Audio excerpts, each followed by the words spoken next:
It's your time. And so we're here to have a discussion. And I see Mr. Roach is there with the microphone. And so we want some meaningful comments. Please, give somebody else a chance to say something, all right? So we're going to just be sensitive to the time. But let's start off if you have any questions or any of the panelists here as we're working towards solutions, okay? So the floor is over to you.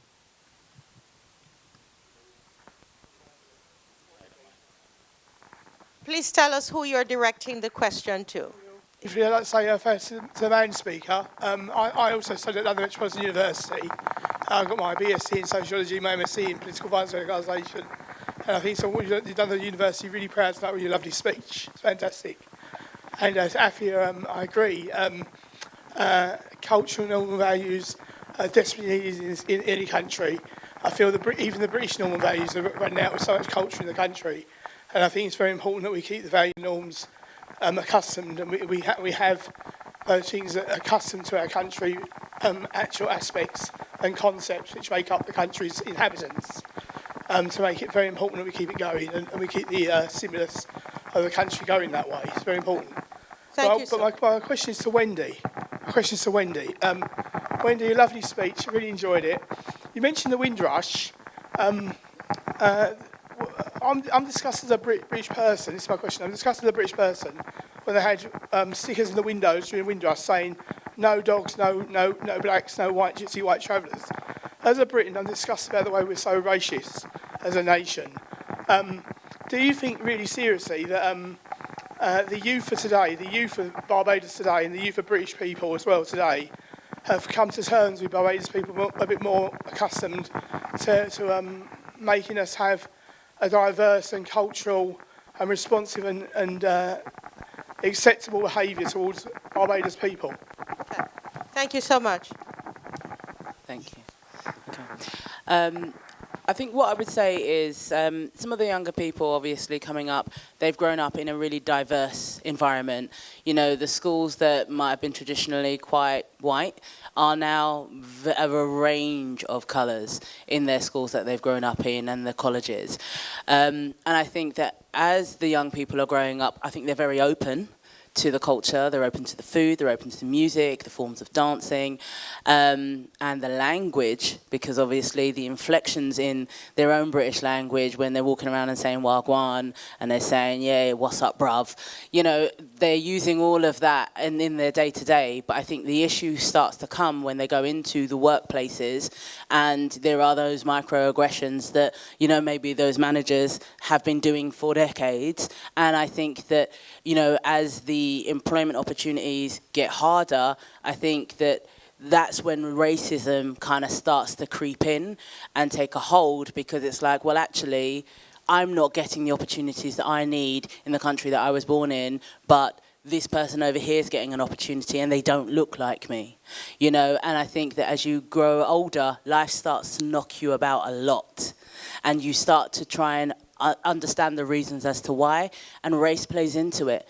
And there's a lot of race baiting that happens, and I think we have to collectively continually educate people, you know, to say that at the end of the day that might have happened to you, but you have to understand you're now in a cultural melting pot, you're now living in a very, very diverse country and world, and you need to get with it, you know.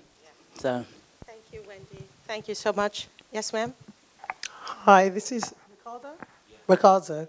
So I've been trying, I don't know how it's been for you, to get an entrepreneurial start-up initiative at the High Commission. And as the people are laughing, it ain't happened. I've been trying since last year. I've spoken to all the right people. We've spoken to the attaché, because the one we want to do is with the link between Barbados and Ghana. So we're talking to the attaché in Ghana, very helpful.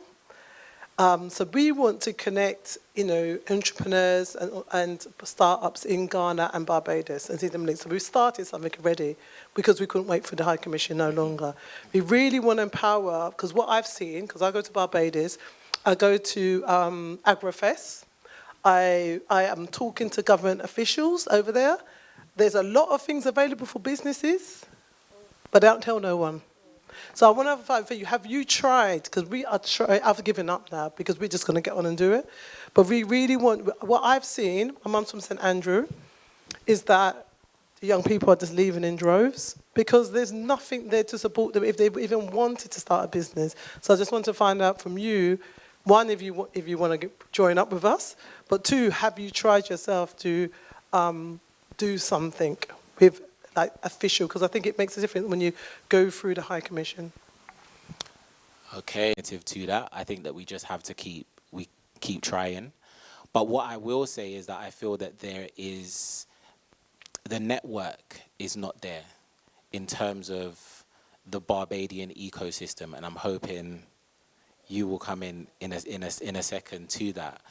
And I feel that there needs to be a better structure that is similar to the analog structure that used to exist with the organizations, but a modern iteration of that. You're dealing with millennials and below who are digital natives, who use platforms.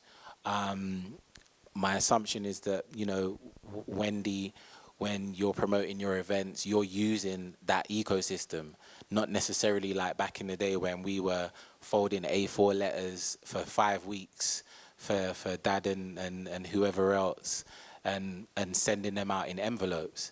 So there has to be a kind of a catch up. And for me, that's one of the biggest problems is that millennials aren't in control of Barbados. Millennials aren't at that political level, that policy level. However, millennials have the tools for global connectivity. And so there needs to be more of a conversation between politicians, policymakers, people who have influence with the young people, okay? I work in academia, a place that historically was about I talk at you. Academia is very different now. It is a co-creative environment.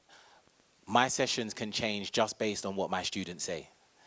Okay, so there isn't that kind of ego, and I feel that that's, the only way this is going to get solved is if you're able to connect with the audience who's going to take this forward, which are people who are far younger than myself. So I think that, at the moment you have to kind of look for smaller initiatives, smaller businesses that are doing stuff within your area. Collaboration is a big word of mine. I feel that, there are so many opportunities for 5 organizations or 5 companies to do something together, okay? And you see a lot of that hidden within big companies as well. You see that happening with huge organizations like Nike or in fashion. Yes, they're the top brand name, but they're collaborating with smaller individuals who also have an ecosystem by themselves. So I think it's complex, but I think, we have to start possibly looking outside of the High Commission and actually looking at businesses and people like yourself and building that ecosystem from that direction. I hope that has helped a little bit. Yeah. Did you want to?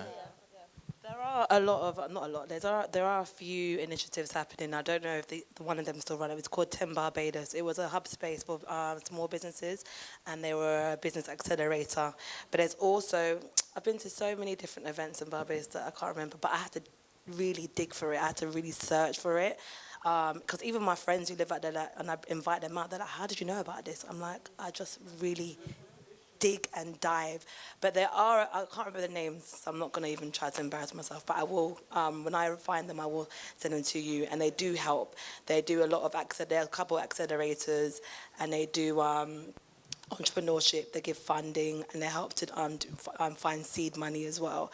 So they are out there, but like he said, I wouldn't bother with the High Commission, not in a bad way, but I mean, because there actually are organisations in Barbados doing it, so you might as well go straight to them, and you can find a whole wealth of young entrepreneurs doing their thing. I've met a few doing their thing in all kinds of areas of businesses. So I can give you their names later.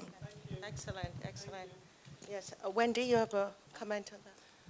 Yeah, so I mean, I think we've kind of all had experiences with the High Commission, and I know that, I mean, it's not just the High Commission, it's High Commission and it's Visit Barbados. You know, we have expectations of them. They're not fulfilling our expectations. We become really disheartened. We make a couple comments and then we just kind of discard of them and move along. And I do think that there needs to be some accountability with regards to the High Commission and Visit Barbados, because when I started, my whole thing was like, can you stop, and it's no offence to the white folks in the room, but can you stop pushing tourism to white people alone? Stop featuring just white people. You know, stop making out like it's only white people that have money to come to Barbados. Market to the younger generations and, you know, the older generations who are here in Britain. Tell them to come back. Tell them, you know what I mean, to look at Barbados as holiday options. Because this whole thing of, you know, cruise ships kind of, you know, landing and then, you know, white folks being able to be in the hotels and on the beaches and whatever. It's like, well, what about the rest of us? We all want to also fall in love and be in love with Barbados. And as I said, I think, I mean, they're starting to do better. They are, but it's taken a really, really, really long time. And what it's done, what I've seen, is because there's been that lack of marketing, we've not planned ourselves into Barbados's future. So when you go to Spitestown now, it's starting to change. The look of Spitestown nighttime economy is changing. Go to Church Street, go to Queen Street, and you'll see exactly what I mean. And that's because it wasn't placed into us that we could invest in Barbados. We could build business in Barbados. We could migrate to Barbados. So I don't know who's got messages. Ricardo, you still got links? Because, you know, feed it back. Feed it back and say, actually, we want to be engaged. We want to be connected. We want to be, you know, we want to be welcomed in. That's what we need from the High Commission, because otherwise the displacements that we feel will continue. Excellent, excellent. Yes, sir? Yes. Thank you. Touching on a couple of points, some really great viewpoints. The panelists have been amazing, so it's been really enlightening to hear the stuff that you're talking about today. There's a couple of things people need to be mindful of. I was born in this country, obviously. There's a number of people, students, young people in the Caribbean, Jamaica, Barbados, Trinidad, you name it, they have them. They have a view, like our parents had a view in the 50s and 60s of this country. We're seeing an awful lot of Blaxit now. And Blaxit is people like us saying, okay, we've done it, we've made it, and we want to move on. So spiritually, we don't have the connection, we've made enough money, we've got assets, we can do whatever, and we want to transition. Some of these kids, respectfully, are going to have to feel the pain. Because the tourists are lovely when you go there on holiday. Come and spend 10 years in England, yeah? Perhaps when you come out of UE, you think you're going to be CEO of Cadbury's, or suddenly you're going to run Facebook in the US and San Francisco. You got a rude awakening coming your way. Doesn't mean you cannot succeed, but perhaps they need to be exposed to what they believe is going to be streets paved with gold in England and Canada and the US. Feel a bit of pain and then realize there's other options, which is what a number of us are feeling now. So I'm with Ricardo in that regard. A couple of points. There's two elements, Ricardo. You come from a space that I come from. Tech background for a number of years. I don't look at everyone as being from our spaces, because you've got people who are very manual in their way, and then you've got people who perhaps went to university and very tech in that way. So talking AI to a guy who works in a hotel, he's like, Ricardo, I barely passed my exams. And we're talking about AI, but I get his point, and I agree with his point. Now, to the business element, about 8 years ago, my brother and I started a little, an app. And it was about teaching people where to go when they're in Barbados. So it's for people like us, tourists. It was for everybody. And big business doesn't ask for permission. It just takes. So, you know, it's nice to say, I'm going to talk to the people at the High Commission, but the people in Tory government and Labour government, they don't know business. So they can't make money. So they're always burning a hole in resources. So why, if I know business, am I speaking to the High Commissioner, respectfully, if they've got no business knowledge? So we didn't. So we just launched like Facebook do, like Google do, and we had somewhere between 8 and 10,000 subscribers to our platform. Now, what was the compelling event for us was we gather in 2020, then you know what happened in 2020, everything destroyed. I went, put it on pause. We didn't end it, Leah, pause. Because when the door closes, you're meant to find another route in. You don't just give up. You know, I know there's a number, I'm not saying that you do in life, there's a number of things where we find, oh, there's a brick wall, we climb over it, we dig under it, we go around. So with that being said, to Ricardo's point, a couple of things that I don't think Barbados takes into consideration is, he's right, by the way, in terms of understanding where the wave is going. And I've got a family member who's lived in Barbados now about 3 years, making Great British pounds, but on Beijing time, and unfortunately working for a UK company. But you have startups, and I've got a history of working with startups and big tech startups, not running the mills, ones you know.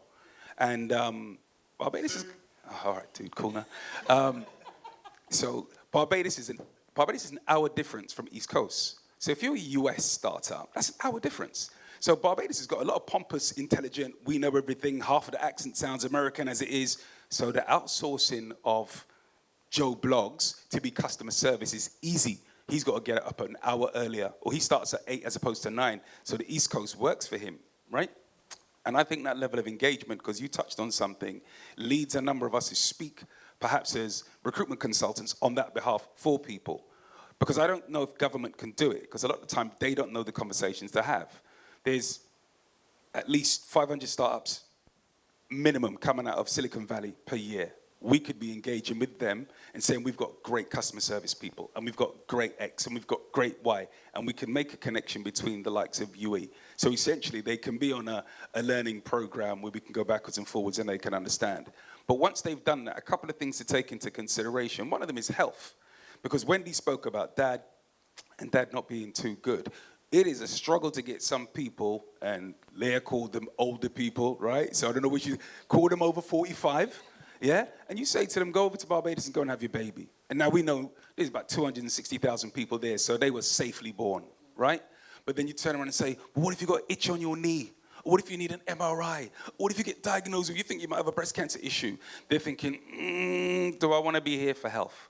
And I met a lady who said, I wouldn't go back. I said, have you got an ailment? She said, no, healthcare. I said, but you ain't even got a problem. She said, but if I did, I feel safer with the crap that we call a National Health Service here, and not in private healthcare specialist, right? So my thoughts are, you're thinking about the money, but you also have an ability since 2020 to work remotely, to be a hybrid worker, in line with what Ricardo was saying.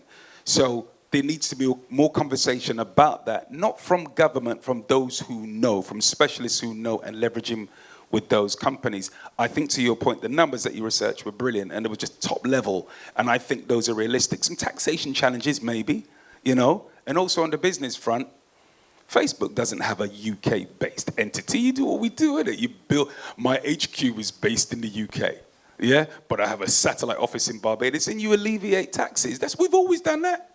You can call it tax dodging. It's what big business does. So again, when you have a challenge, you know, we were part of our company, I think, in Barbados was Mellabongo. But we also had a parent company in the UK. Oh, man, we're going to feel that hard tax paying in Barbados. We'll feel it here, or if it's tough here, we'll feel it there. So ultimately, kids are smart enough to know that now. If not, more forums with conversations about stuff like that. And I had a final point. I think, to your point, the duties kill, right? So there needs to be more government initiatives. There really does. So if you lose your talent, because they're going to study in the UK.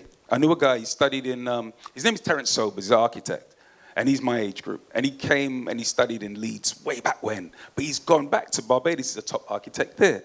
But a number of dudes come over, meet Becky in Swindon, she said she could buy a house around the corner, it's 25 grand, and they're like, it's a win-win.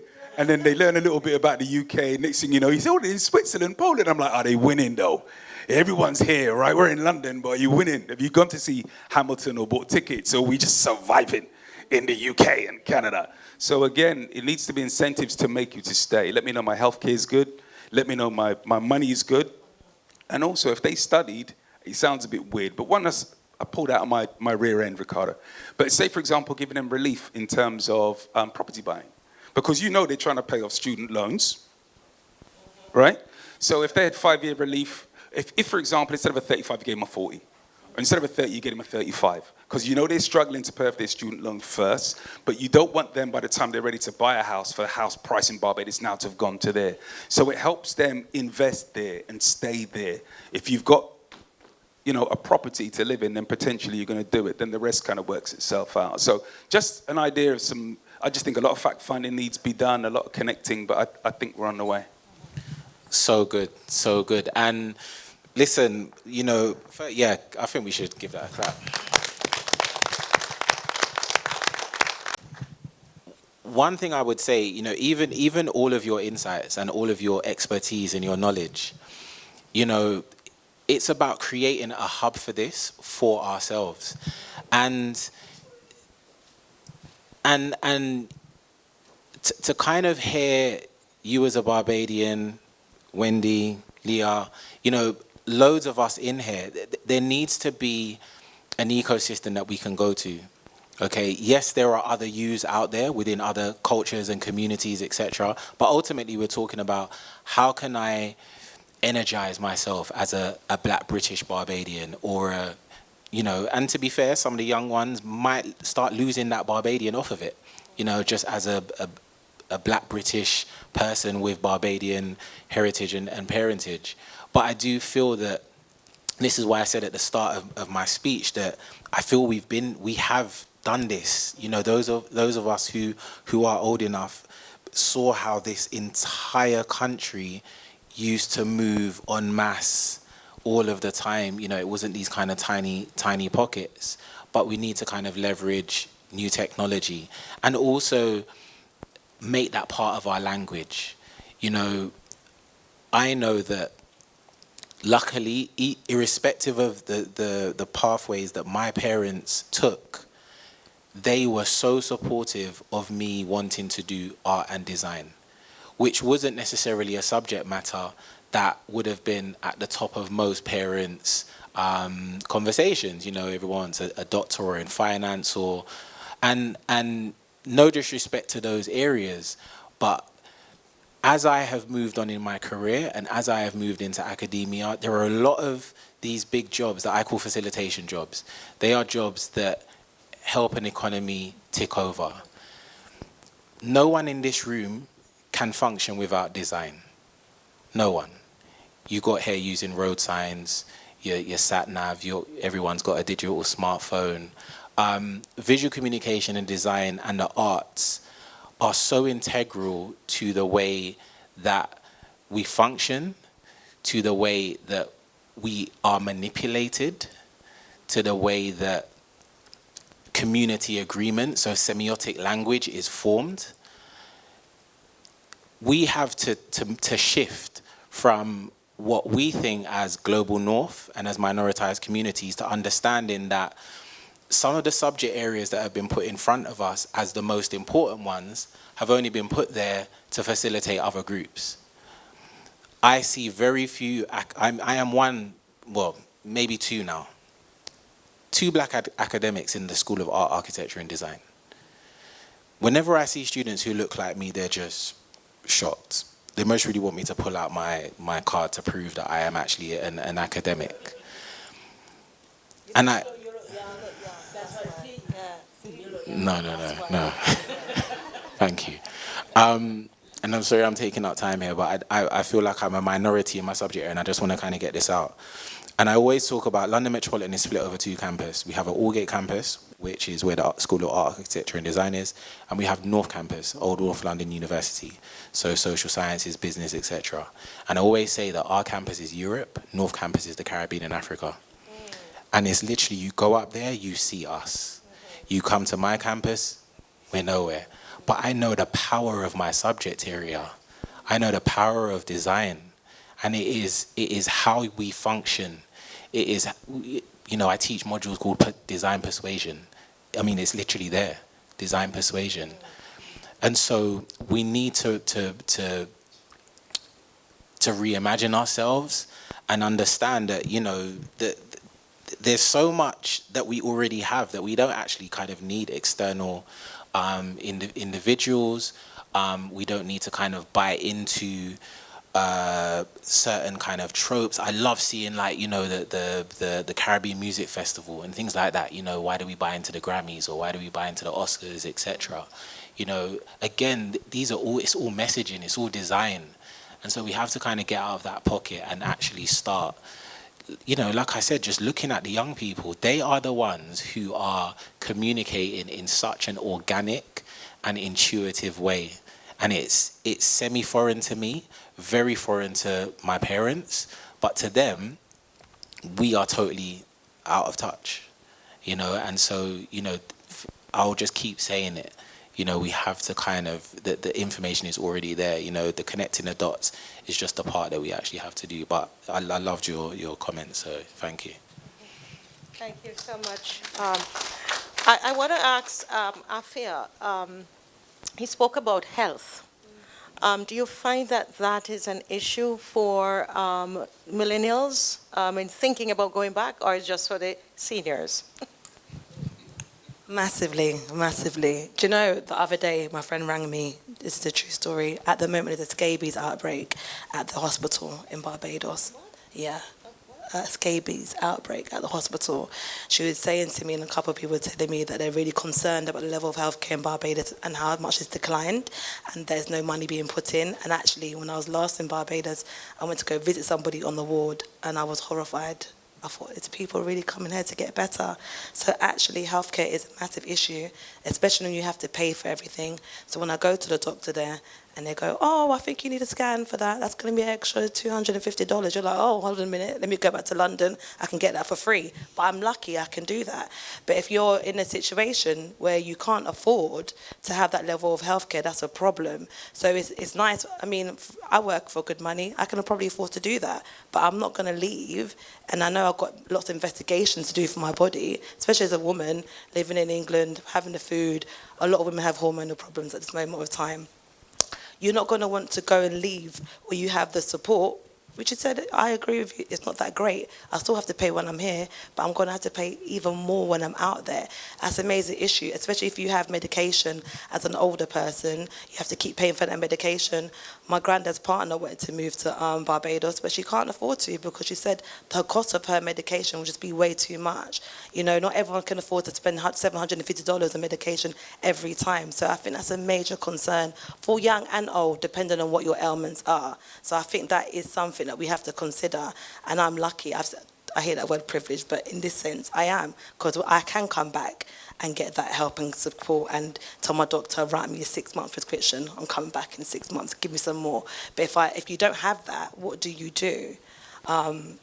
Yeah, I think that's about healthcare. But I also want to mention what you spoke about before, because that was in my speech originally, about using the digital world to make our young people more employable in the country. And in fact, when I was in Jamaica again recently, there was an American company that had come over, because I have call centres in Jamaica that pick up all their calls, and they were celebrating. Then they came and they brought them to a hotel for the day to treat them for being such great workers. So I do think more of that can happen. I know it does happen in Barbados, but I think more of that can happen, because not everyone is educated, not everyone's going to get a degree, but there are ways of people getting more jobs. And this is what I'm saying, for people who have businesses, they can do that. You can actually get like virtual workers from the Caribbean. We don't have to employ people in England. We can actually support the economy back home and employ workers to do the same thing, because we need a lot of admin and clerical kind of work. Anyone can do that from anywhere. So maybe there's more things we should be thinking about, things like that in that nature. Thank you so much. You know, Wendy, back to the same gentleman, and I know we have 2 other persons with microphones, and we want to get to you. So, Wendy, the gentleman here talked about government initiatives, and you know, he felt that there should be, you know, stronger initiatives to encourage the diaspora to become more connected. But then you talked about government holding them accountable. How do we do that? Just real short. No, because let's be real about it, right? How do we hold them accountable? I mean, that is quite a big question, which I don't have a really big answer for. But I mean, for example, one way that I felt that I held the government accountable was when, with the whole initiative of We Gathering, I was obviously 2 years into doing the festival. I'd had, obviously, connections and conversations with the High Commission and Visit Barbados. And when Mia came over and she was speaking, you know, I went up and I asked the question, you know, and I said, well, okay, well, what are you going to do about, you know, remigration, essentially? I actually used the word repatriation. And at the time she said, she thought I was talking about reparations. I should have been talking about reparations, but I wasn't. I was talking about repatriation in terms of actually us collectively picking up and heading back and making that a priority. Because if you're talking about We Gathering, you're telling people, yeah, okay, you can extend Barbados to being anyone's from there, but it's not necessarily true. Just because you love Barbados, you ain't Bayesian, right? No offense, because you've got 26 years deep, yeah? No, but the point is, it's like, what was your plan for repatriation, for telling people, I'm not just here trying to get your tourism money, I'm here to get your skills, I'm here to get your knowledge, I'm here to get you back, yeah? You may not have been born there, but your grandparents and parents came here to the UK, now we want you, right? Just like England, when send uncalled for people and say, we need you to go rebuild, this is the Jamaican part, to rebuild the mother England. Actually, no, we need you to rebuild Mother Barbados. We need you, yeah? And not just we need you, but we want you. And I'll say we want you because from 97, I've been going back and forth to Barbados. And I can tell you that from a customer service perspective, I know you're talking about customer service, but from a customer service perspective, I wasn't treated like the other tourists that didn't look like me, right? It's a problem because I'm spending the same money to buy the same experiences, but I'm not being viewed in the same way, as though my money's not good enough. And it's like, I have seen a marked difference. It has started to change, but what I noticed this year when I went to Barbados for crop over, now I've not been for years for crop over, it's always outside the season, what I got was an energy of Bajans being tired of constantly serving tourists. Like crop over, it was their time of the year as local people to just release it all. And they didn't want you and your tourism self to get in the way of their season. Because I've been working all year, I've been working hard, I've been serving you like, crop over is for we, you know. And I noticed it was an energy like Bajans were short with me, you know, because they heard the accent and they saw the clothes and were like, where are you going so colourful? And you know, whatever. But I felt it. And I was just like, look, I've come for crop over too. I'm having a good time, you know. But they wanted their space, and I think Bajans need to have that space as well, where they're not constantly serving, whether it is people that look like them but don't sound like them, or people that don't look like them and don't sound like them.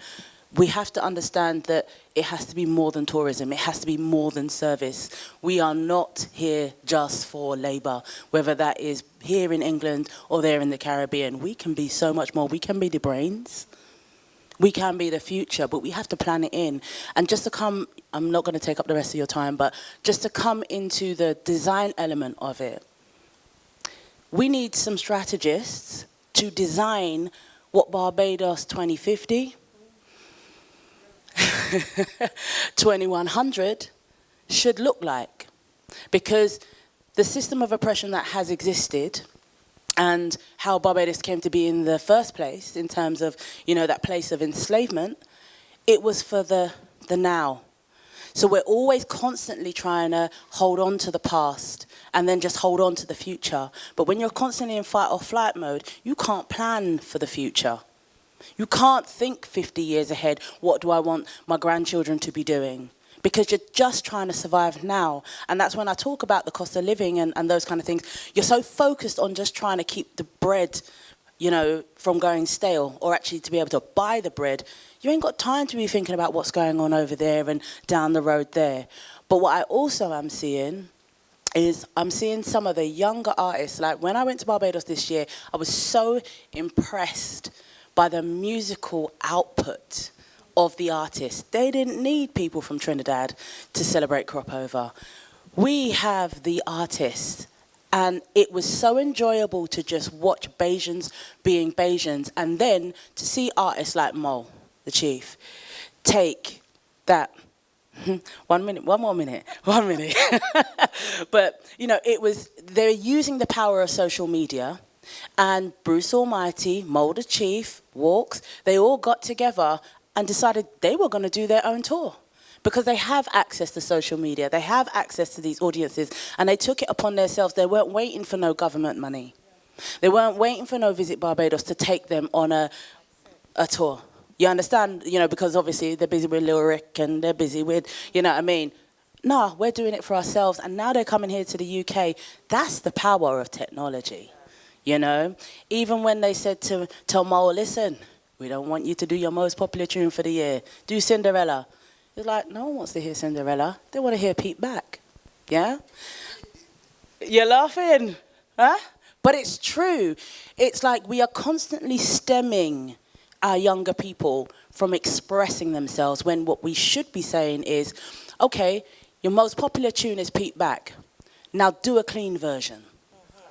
Do a clean version. Every single tune, all of our artists here, right? In Barbados, if you want your music to go global, and you want people to know about soca, do what you're doing. Do your rawness, right? Do what you're doing, but do your clean edited versions so that actually when we're going to take Barbados PLC on tour, we can be playing this tune, but the clean version. If people find the raw version, that's down to them. But we have products to be able to continue to push them. That's development. It's about saying to artists like Rihanna, okay, Rihanna, yeah, you can do your tune with Jay-Z, blah, blah, blah, you can bring your makeup and whatever, but actually, as an artist, a musical artist, what can you do to support the artists of Barbados? What programs can you be putting in? And it's not for her to hold up the whole of Barbados, but she is a national hero. You've given her that title. Your music needs to transcend because that is one of your products out of here. Wow. Yes, go right ahead. Hi, my name's Jade. Barbados obviously is like very prioritized, like, and it's like as it should be. I mean, CXC is probably one of the best education systems in the world, but I think it's heavily based around sciences and medicine. I studied politics and international relations, and I'm now studying law, and I just never felt that there was a place for me at school, specifically my school. And then as you were saying about the collaborativeness of school here and education here, I didn't have that experience at all in Barbados. It was very, I was spoken to, I listened, that was it. But yeah, so I don't know, maybe if the education, the way we went about education changed, it would be beneficial. People would want to stay. People would want to engage more in education in Barbados.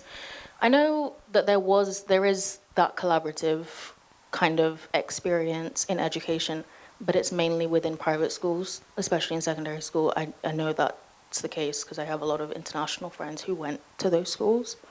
But yeah, like all of my friends, everyone left to go to university in London, university in New York or Canada, and the only people who stayed and went to UE were people that did law or did medicine, like degrees where you know you're going to be staying in Barbados. And at the time that I left Barbados, I had no intention of going back. Now that I've studied politics, and specifically after Mia's been Prime Minister and she's kind of put Barbados on the stage of international relations, specifically as it relates to the climate crisis, I want to go back because climate racism is real. Like, Barbados is being affected by climate change in a way where so many other places in the world aren't because of colonization and obviously reparations, whatever. We need all of that. And I would love to go back and, I don't know, work on that. But yeah, I think if the education was different, I would have stayed. it would have, I wouldn't be here right now. Thank you for that comment. Any quick comment on the education? Just. Yeah, it's interesting hearing it come from someone who is being educated, and I'm actually happy to kind of talk after as well. But I think it is so hard. For me, it's so frustrating. But I have those insights. I know how education can be different, but arguably, there is that colonial aspect to it. Barbados teaches in the way that it was taught, and no matter what we do, we have to kind of be honest about the lack of activity. Pulling down Nelson as rather than intentional versus, in my opinion, it was reaction, because it should have come down ages ago. But I think that until that dialogue happens about, and I'm going to touch on something quickly, really, really quickly. In academia, we're going through a big conversation around AI. The conversation started around AI, around kind of plagiarism and cheating and things like that. But there's a bigger conversation, and there was I don't know, I can't remember his name, there was a gentleman who kind of said that AI is the reparations for minorities. And when he said that, I kind of had to kind of pause and really kind of think about what he was saying. Education is 360. It happens at home, it happens in institutions. But education from an institutional perspective was access-based. There was no equity. It wasn't for everyone. There was only certain people that could actually get that. And this is what that comment was really about. The AI is now giving people who don't have access to education the tools to gain knowledge quite quickly. Yes, you kind of need critical thinking, and you still need to kind of unpack all of that. And what I do heavily is, again, I have a lot of AI within my teaching because I know my students are going into industries where they're all going to be engaging with AI. That isn't every academic's position because some are fearful of it. And so we're seeing a shift in education. And again, I'm going to keep going back to young people, the conversations you're having, the intentions that you have to drive that forward. And it really speaks to what he says, because knowledge, and I'm not going to say education because you still have to pay insane monies for a degree, but it's not all about post-nominals and letters at the end of your name. Even though I do work in an institution, for me, it's more than that. I say to my students, yes, you might not get a first, but if you can critically engage with your journey, that is enough. I only got a 2-1 because I was just misbehaving. Yeah? Well, I'm in the context of grading, okay? In the context of grading. But I have seen students who got thirds, but you have to think about why a student gets a certain grade. It's not always down to them not knowing something. It could be their circumstance, which quintile group they're from, etc. So there's don't buy into that. Buy into the journey, buy into your conversations. You are the change, okay? We are fossils, and we're gonna, you're changing education. So it will happen, but it's a long process. Thank you so much. There is, there you go. Yes. Hello. Hi. Thank you. Yes. Firstly, thank you for facilitating this evening. It's been a bit of a calling between me and my husband. A bit of background, I'm fully Bajan by descent, and my husband is now an honorary Bajan by marriage. But we have been traveling back and forth to the island for over 20 years. And we got engaged there, we got married there. Our daughter is going to be 2 on Thursday. She's been 4 times. So I have and I think you now too, have a very deep connection to the island. So I'm going to bring it back to a spiritual level. And it's a feeling that I can't describe in words. You have to step on the island. And as soon as I get off that plane and inhale that air, I'm there. It's completely, it's soul changing. And I think if we want to connect our young diaspora here, they have to be back on home soil. It's more than just talking about where you're from. Our blood vibrates at a different, our bodies vibrate in different energies when we're on that soil. Our potential is raised when we're on that soil. So thinking about our children, hopefully children in the future, no pressure, no pressure. I want them to experience that. When I think about the education panel that I'm looking at now, that's my child looking at school and looking at her role models who look like her. That goes back to the level of trauma you were talking about, that our parents, their grandparents, the trauma that they experience is generational. We know that now. We've got enough psychology to tell us that. And we have to examine why it is that some of our parents don't want to return home, because that is influencing our younger Bajans by descent. And why is it that I want to return to my parents' homeland, but my parents are not interested in living in their homeland? That's a big question we have to explore. And I think the way we could potentially do that is through art, as Ricardo was saying, powerful in all mediums. That's my particular industry. And thinking about us wanting to live, we want to make roots, but we want to put down roots in Barbados, not just for our children's future, but just because we feel a deep connect there. And the questions that always come up is, how will we afford it? We actually lived there during the pandemic. We moved over for a year. So again, we said we have to experience it. I mean, that probably wasn't the year to do it. But it actually was. It was life-changing for us. And it's only strengthened our resolve now to move forward in the future and solidify those roots, but also to bring others with us. It's not just about us. It's about how can we empower the youth in Barbados, because they are the future of the country. So, as Oprah said, they're going to die out. The fossils are going to die out. So our youth, these are the ones we need to strengthen and empower. We need to build the infrastructure so that they can then keep Barbados moving forward on a global stage. And that's going to take all of our industries to be able to do that. If I wanted to go to my now home, because I am a resident, I am a citizen, hey. I couldn't actually work because there's no theatre. Where's my theatre? I see, the Empire. I drive past the ruins, a beautiful space. I drive past it. I know if I had the money, I would buy that land. But I don't have a theatre. I could not go to work. I could not audition and go to work within a few months. So that's a big consideration. My husband could do that with his industry. It's very transferable, but I couldn't do that.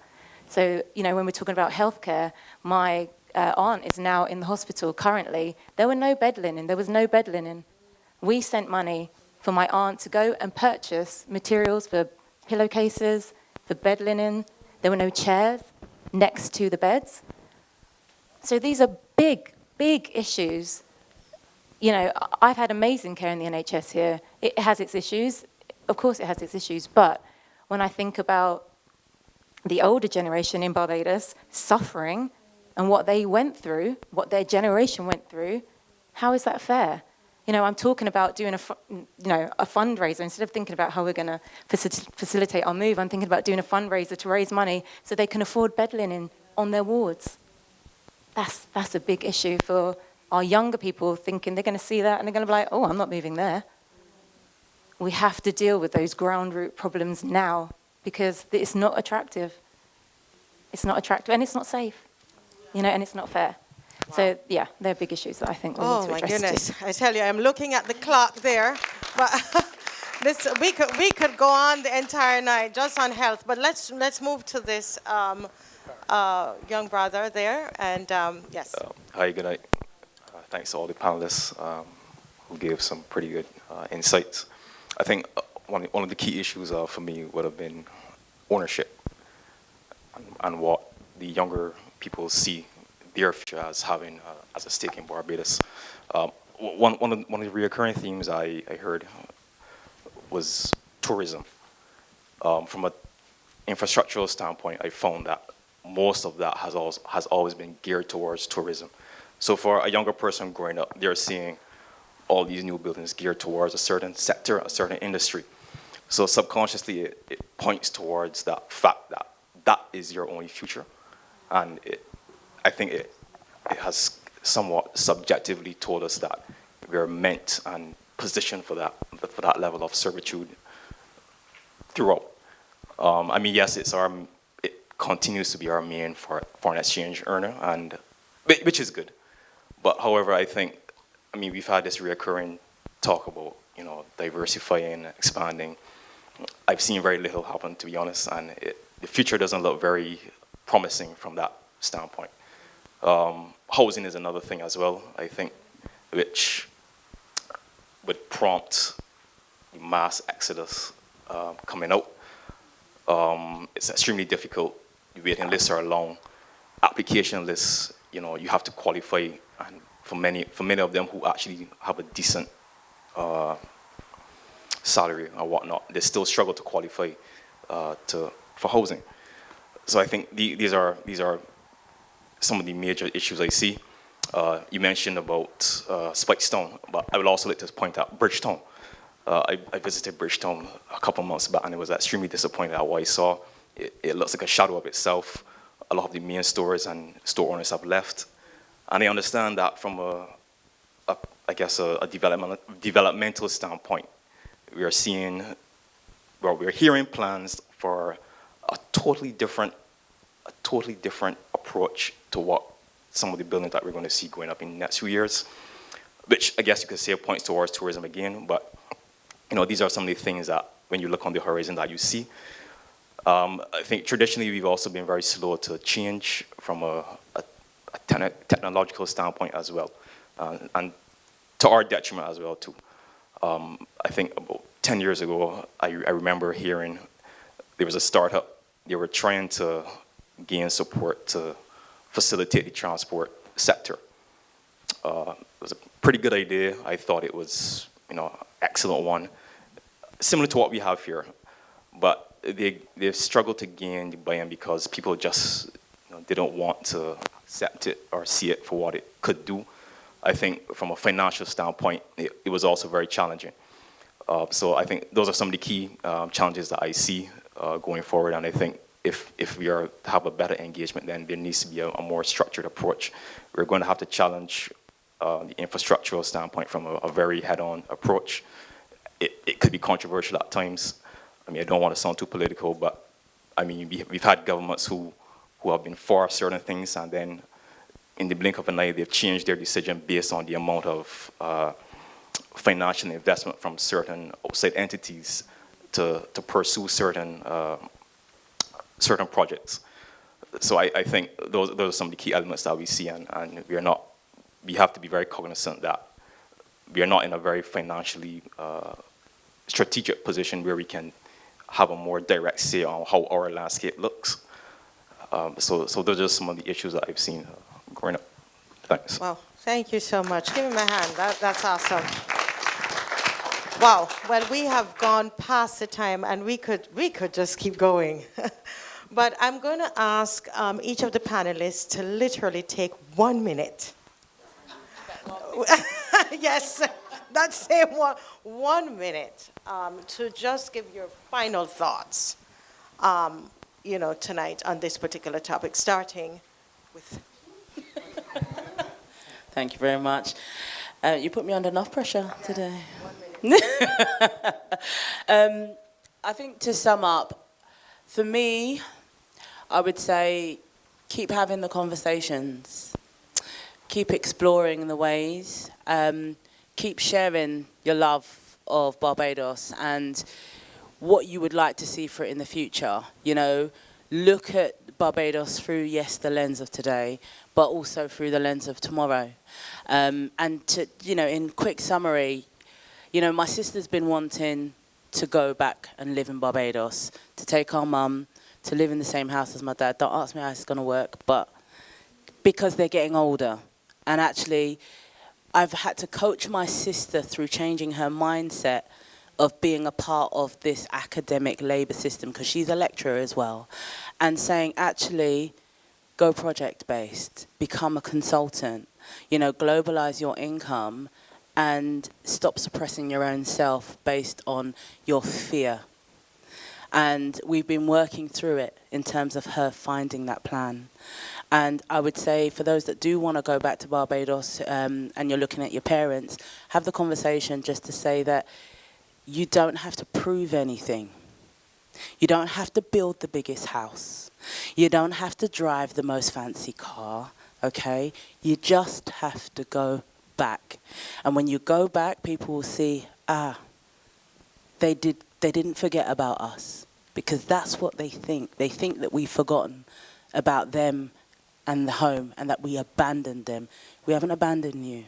We're here, we want to come back. Drop the duties on the cars because we want to drive.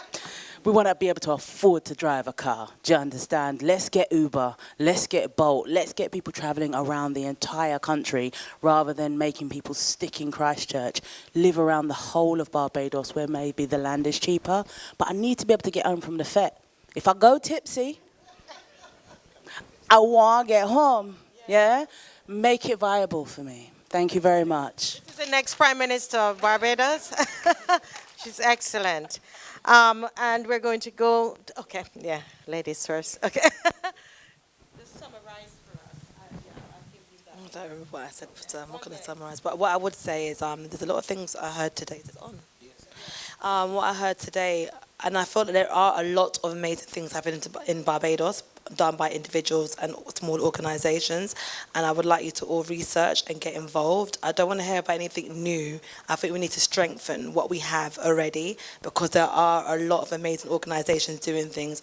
Every time I go to Barbados, I try my best to try to find local events to go to, and that's the thing. I think when we go, we just go for the beaches and have some rum and have some good time, but please, ingratiate yourself properly into the community, see what's going on, go to the events, go to networking events. These things are really important because we can also bring our skills and our knowledge to help amplify what they have out there already. I think sometimes we can go in there and go, oh, well, I've been in England, I've been doing this for 20 years, I can tell you how to do this. But how about we respect what they're doing, what they're building, and actually support them to do it better? Before Wendy spoke about strategists in 2050, and I remember I went to a business entrepreneurship event and there were people talking about what they would like to see in Barbados in 2050. So these thoughts are happening. I mean, the infrastructure's not there to get where they wanted it to be. They talked about, I don't know, anyway, it doesn't matter. But the fact of the matter is, some of us have the knowledge in there to support that. So when you go next time, please get involved, go to networking events. How can you be a service to what's going on out there already, rather than trying to rewrite the wheel again and again and again? Because if we do that, we won't get anywhere. And what we actually want to see is a better Barbados. Thank you. I'm going to try and stay under a minute. I just wrote down a few points.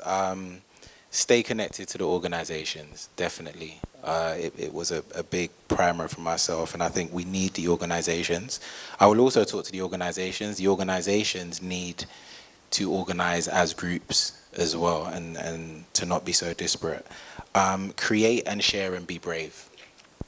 Whatever you want to do, do it, and just make sure that you put that flag next to it at all times. Choose Barbados over Dubai.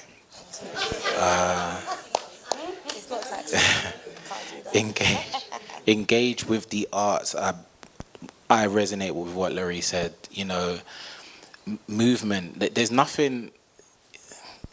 It baffles me why after crop over, everything just kind of stops for the rest of the year, and we need that movement, that vibration, that music. You know, because my best years were at those events in the UK, Coke and all of that stuff, Soca City. So yeah, I miss it. We need it.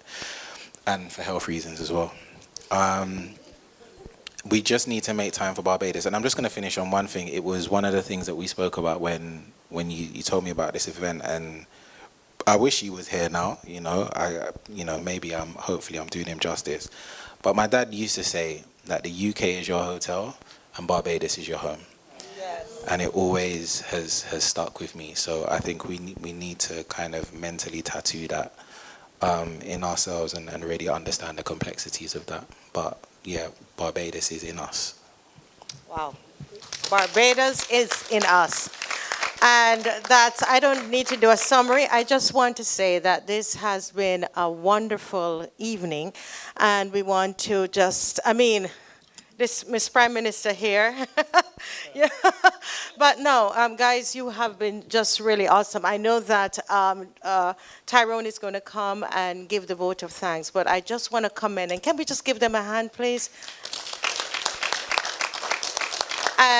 And you guys, you've been so engaging. Everybody looked like they were involved. I didn't see anybody falling asleep. And I think that's awesome. Just one thing I want to say before Tyrone comes. And, I'm a person of action. We can talk. We're intellectuals in Barbados, as Bajans. And we can talk. But I would love for us to leave here thinking about some things that we're going to do. And one suggestion that I want to make, and I think somebody here talked about creating a hub. And yes, we're here in this physical space, and I'm wondering, Tyrone, if we can continue what we're doing in a digital space with a lot of these people who are here, the millennials, and really engage them.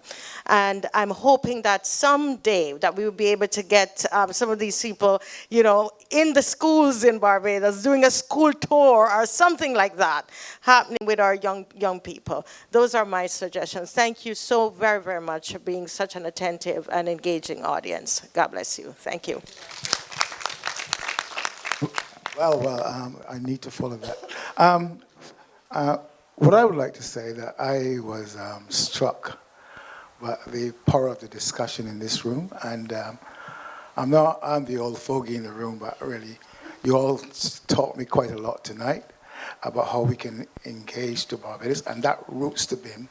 We at BOTFA will help you to facilitate that conversation and keep that momentum going.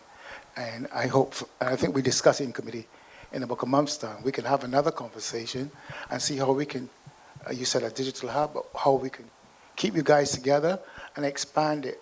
Because I was told that we as oldies cannot organize the young people. You have to organize yourself. You have to take that leadership. And I think into this room tonight, I heard a lot of good leaders here tonight. So to Wendy, and I forgot. So Marcia, I've understated Marcia's position. Marcia also is a producer of several Barbadian films. Hush, 1, 2, 3. Help me? Chrissy. Yes, about 5 films. So she's not just an activist. She is also a creator as well. So thank you, Marcia. And thank you for coming to me with a suggestion. I'm always here to help facilitate that stuff. I might not be the creator, but I am the facilitator. Thank you. Thank you to Ricardo. You're awesome, like Olivia and Leah. This is my thank God daughter. No, seriously, I have spoken to these young people over the time, but I now realize tonight that they're deaf. And tonight, I do appreciate you. And all of you in the room, thank you so much on behalf of BOTFA, and thank you all for coming. I hope you stick around for the next half an hour or so, finish off the food, and have a few drinks. Thank you. Right, I got to tell you about the raffle. So we have those 3 gifts over there to be raffled, and it's £2 per strip, or 3 strips for £5. So hopefully you will see the girls at the end. And those girls at the end are all members of BOTFA committee. Myrna, secretary, Ashdeen, who's standing there, the chair, and president is Olivia Worrell. And yeah, thank you all so much. Stephen King! Stephen King! Can only move this.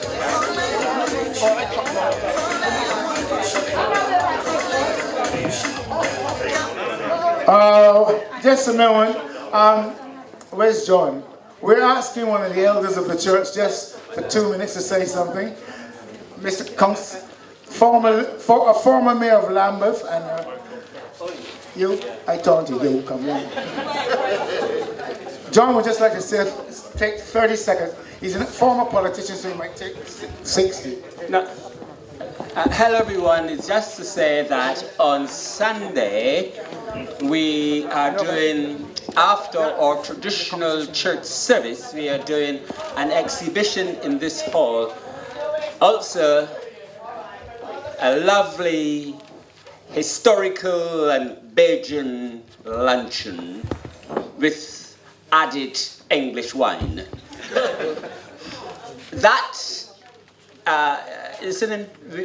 We're doing this on behalf of a relationship we have with Codrington College. Because many years ago, Codrington College has said that there was a semi-storm of some kind in Barbados and it had affected the bell which wakes the priests. And priests must be woken at 6 o'clock every morning. And could we give some sort of support?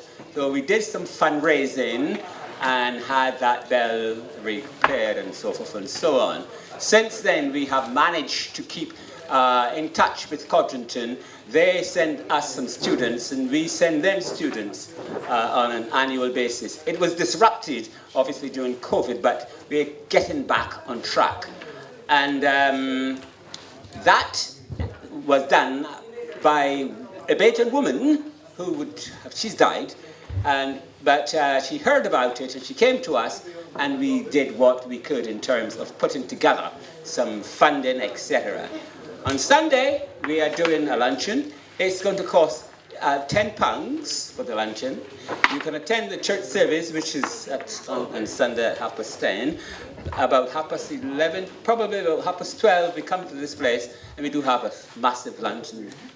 A typical Belgian thing. We're going to have my friend here playing some music, and I think he normally starts on our music with Bob Marley's. Do you? Every time, yes? And it's One Love. Let's get together.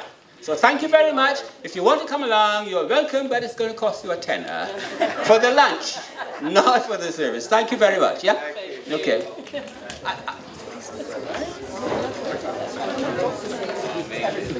We're going to try and do the raffle.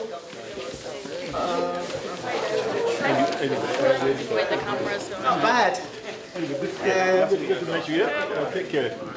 You were good. Well done, well done.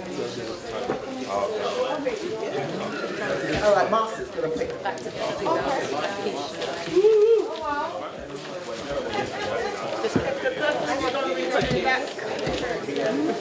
Okay, everybody, you have your tickets? You're going to send it to me digitally anyway. Yeah, no. 51 to 55. No, fix. No. You don't see. You're going to be in it to win it. Let Marcia present it to her.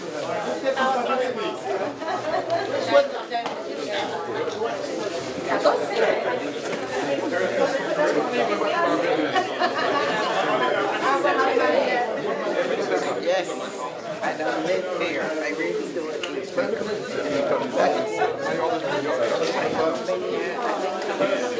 Right. I got 5. Numbers 36, 37, 38, 39, 40. 36 to 40. Blue. Okay. Is that you again? No. 36 to 40. Is that you? Come. Because I'm about to take it. 36 to 40. Go with me. Yep.